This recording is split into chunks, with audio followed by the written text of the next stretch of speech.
welcome back for another book review. Today we are talking about Weave the Liminal, Living Modern Traditional Witchcraft by Laura Tempest, and I don't know how to say this last name, like Zakroff?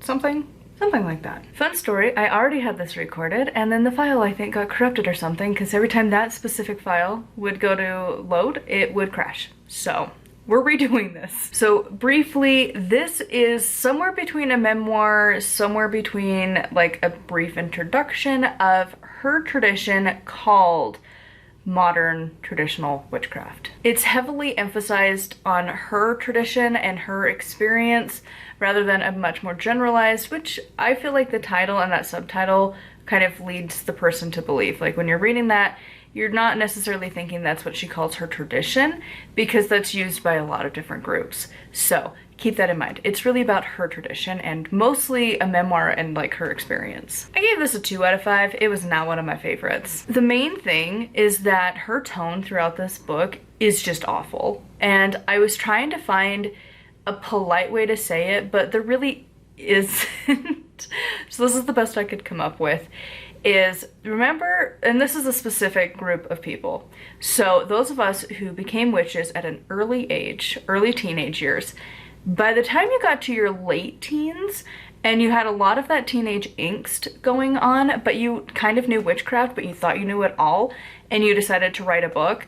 You didn't publish it, but you were writing a book, and yours was going to be the better one, and that teenage angst and that like I know it all attitude mixed in, and the sarcasm that is just being a teenager, that whole vibe is this book, but she's not a teenager. Like, she has this chip on her shoulder in particular towards Christianity to the point that I'm starting to side with the Christians, which is saying something because I don't usually like Christianity much, but I was siding with them and it was like, you need to back off. Like, this author obviously really needs to do some inner work because it is so apparent that she's got some issues with the Christians and it just really took away from the book. So the intended audience for this book is if you like that style of writing, if you like that kind of angsty teen vibe, you're gonna like this book. If you like memoirs and you're okay with that kind of a voice, you'll probably like this as well.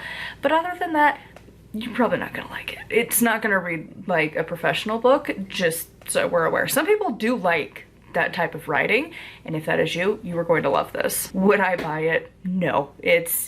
I'm glad to be returning it to the library. I didn't even get it out of the bag to drop off to record this again. Like, it's just living there because we're done with it. So I could have picked a lot of different quotes, but I just picked a couple throughout this that I felt like just kind of gave you an idea of this book because it was rough. So I didn't write the page number for this, but early in the book, she had this like off comment, and it was something along the lines of believing in a 2,000-year-old myth or a 2,000-year-old book. And it's like, babe, you can't be mad that they believe in something when talking about witchcraft, okay? We are equally as woo-woo. Like, if you are like gonna diss one religion, the only way that's really gonna work is if you are also like more of an atheist. Like, that's not gonna work because like every religion is going to think the other one is silly and that their beliefs are dumb or their beliefs aren't right. And you know, it varies. Most people, the average people, are gonna be pretty chill and like whatever floats your boat, man. Just like don't hurt people, which is a pretty common across the board message. And so like for her to be like, just these casual like, can you believe they believe that? It's like, I don't know, we believe in fairies. So most witches also believe in like dragons and ghosts, and you know, we believe that we can cast spells and we use wands and brooms. Like, come on now. Like, you can't be making fun of other people when we can equally be made fun of. Like, it's really weird for me to be defending the Christians. So yeah, it was just, and the way she said it was just such a, like, again, it came off as like an angsty teenager, and you're like, get some life experience and then you'll calm down. Because like, seriously. So then on page 33, again with the mocking people, we have spoiler alert, which don't write that, but whatever. Spoiler alert. Jesus wasn't the first virgin born. Oh, it was divine intervention that made this extra special person because humans aren't special enough. for a tainted woman could not produce such a thing must have been a heavenly penis. And I'm like, stop, just stop. Because like, if we're gonna start making fun of people, and again, making fun of other religions, ours is really easy. Like, you literally believe you're a witch.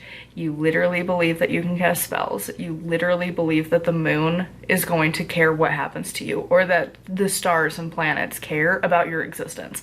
Like, if we're gonna start playing that game, we're gonna lose. Stop. And like, any author that is like just dissing so hard on another religion, to me, is a bit of a red flag. Maybe not like red, maybe like a yellow flag, but mixing that with the tone, it becomes a red flag. To me, it screams immaturity. That you, as somebody who is coming in as a teaching role in the community, you're held to a little bit of a higher standard. And I just feel like, personally, you should not be this hateful towards another religion, because that doesn't accomplish anything. And like, when the Christians talk about us this way, we get offended. When people talk about Satanists this way, we get offended with them, they get offended. Like, no. When you're talking about another religion, do so respectfully, especially when you're trying to come across as a leading voice in the community. This screams that you're too immature, that you shouldn't be listened to. And throughout the book, the way she writes is very much like, it's hard to describe it other than this particular way, so if you don't understand it, I'm sorry. But if you've never come across this person, count your blessings. So there are just certain people in this world that when you talk to them, they come across as a brick wall that is yelling at you.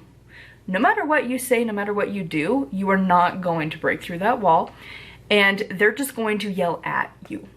It doesn't matter what you say, it doesn't matter what you do. It's just all about them, and they're just talking at you. They don't actually care if you're listening or not. They just want to hear themselves talk. That's kind of how this was coming across throughout the entire book. I didn't have a specific situation of that one, but it was just the general vibe. And then the last quote that I decided to pull for this book was from page 88. I once read a snippet of an interview somewhere with Doreen Valiente, who, when asked, "Is witchcraft dangerous?" replied along the lines of, "Sure, it is, but so is crossing the road. Hashtag truth." So cringe. So cringe. Why do you write that? Why would you write that? Why would you write that? And I don't think she's Gen Z. Like, I don't even know if she's the young end of millennial. But like, that's not how you write a book. Like, I cannot stand when people write like this, where how we speak in like chit chat is very different than professionally published books. Again, this went through a professional editor, a professional publishing house, and they agreed that this kind of writing is like totally it. And it's like, why? Why are you writing hashtag? Like, just stop. It feels like when you're old and you're trying to be hip and cool, and it's like, no, you're cringe. Stop it. Like, don't write that. It's just awful. And I don't know, anytime I see hashtag whatever in a book, it's just ick. Unless you're telling me to like search particular tags on various social media sites. No. Even in fiction, if somebody put hashtag whatever in a book, unless it is being made fun of, it's cringe. It's real cringe. Again, unless it serves a purpose of like, how to find like a fiction series, like hashtag blah blah blah is how to find my series. Like, sure, that checks out, but just hashtag truth. Like, oh my god.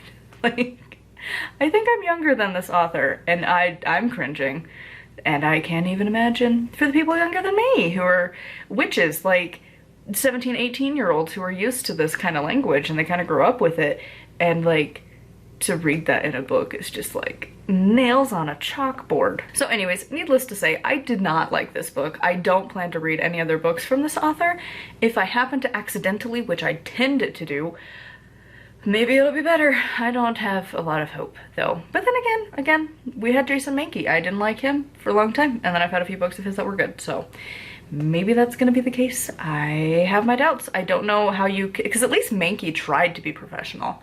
Like, he ran off on so many side tangents and stuff a lot of the times, but at least he maintained pretty much being professional for the most part. And then this is just like, I don't know how you're gonna fix your, like, vibe.